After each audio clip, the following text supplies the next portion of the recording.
Hey guys, what's going on? Jimmy Gavalis, one of the kitchen cabinet guys. Manny Luizos here. Hey guys. In today's episode, we want to talk about the 3-sit rule. Nice shirt, by the way. Oh, thanks. You have a nice shirt. Oh, is that a Rocky shirt? Yeah? What is that, a Rocky shirt? You're a big Rocky fan? Yeah, you know I'm a big Rocky. He is a big Rocky fan, I forgot. In today's episode, we're going to talk about our 3-sit rule. And I think this applies to every kitchen cabinet sale, probably. There should be a 3-sit minimum. First sit is when you go to the showroom, sit with the client in the showroom, review products, review colors, styles. Look at their plans. Look at their plans if they have, right? So forth. Second sit is in the house. Start taking measurements, get a feel of the layout of the room. Understand the family needs. And the third sit is, hopefully for us, is to close it. We try the hardest we can, making sure that the homeowner and ourselves are all on the same page before we were to even order any cabinet. So what's sit one? Give me an Sit example. one, I'm a of sit homeowner. one. I'm interested in doing my kitchen. I've gone on the internet. I've done a little research on my own, and all of a sudden, I noticed that there's a guy in my neighborhood. Oh, wow. I didn't realize. I always passed them up. I never know what they did.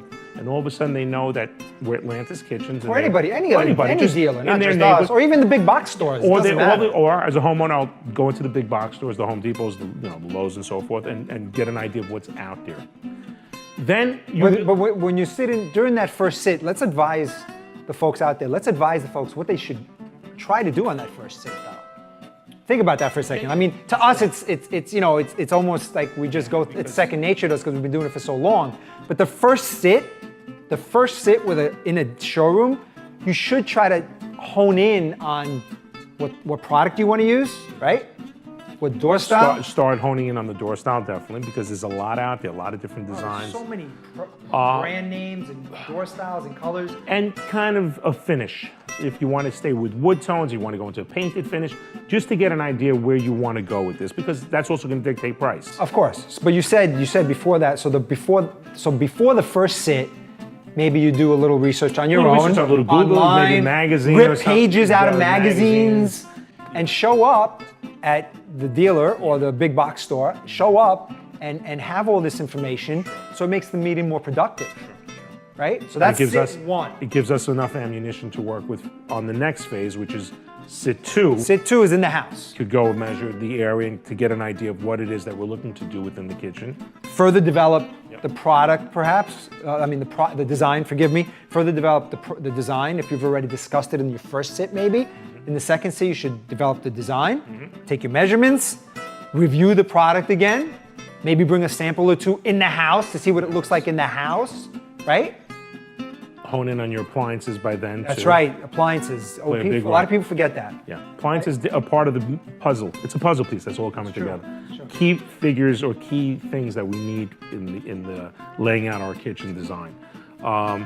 And that plays a big role. So hopefully by the time we meet in the home, we have, or the homeowner has an idea of the appliances they're going to be utilizing, and we could one third meeting then would be the design concept that we come up with, and we've incorporated those ideas into the layout. And then you review the product. So third meeting is review the design. Hopefully the design is exactly Come up with the budget based on that. That's correct.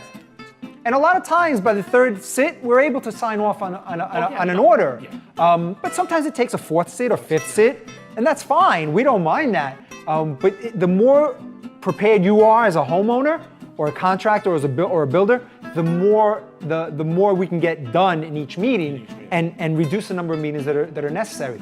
So 3 sits?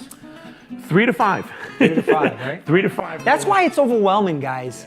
That's why we keep saying it's overwhelming, because it takes time. Don't get up one morning and think you're gonna just go buy a set of cabinets. It's not the way it's done. We've had people do that. They come in with a Dunkin' Donuts napkin with little measurements. Say, I'm ready to order cabinets. I never. Why Dunkin' Donuts? Well, it just happened to be Dunkin' Donuts that they brought it. Another guy had a piece of cardboard. He ripped off. It looked like a pizza box, and it said Joe's Pizza on it, and he wrote some notes on it on measurements. It's important. Not that easy. It's important because you're not spending $100 here. You're spending thousands upon thousands of dollars to do it right as best as we can. Right. And it's not, it's not something you want to rush. And you really do it right, take small steps, and then by the time you know, you're taking leaps and you're making other decisions, and things will come smoother as we move along on this phase of the 3 or the 5 meeting. But that's the thing, though, Manny. You know, it takes so many meetings sometimes to do this that people get overwhelmed. You know, and then we do our best, and a lot of dealers across the country do their best to hone in on each meeting. But you could only hone in if the homeowner's prepared. And a lot of times you're not even our clients. You're the contractor, the builder, the architect, the designer is really our client, and you're a client of theirs. But regardless, the more information we have, the more productive we could be in each meeting. Definitely. Yeah, no. There's another thing, there's never right or wrong in decision making. No. We always, Well, there's some right and wrong in terms of general. Yeah, but as far as making color selection, it's got to work. Right. It's got to work for what you like and what your family likes.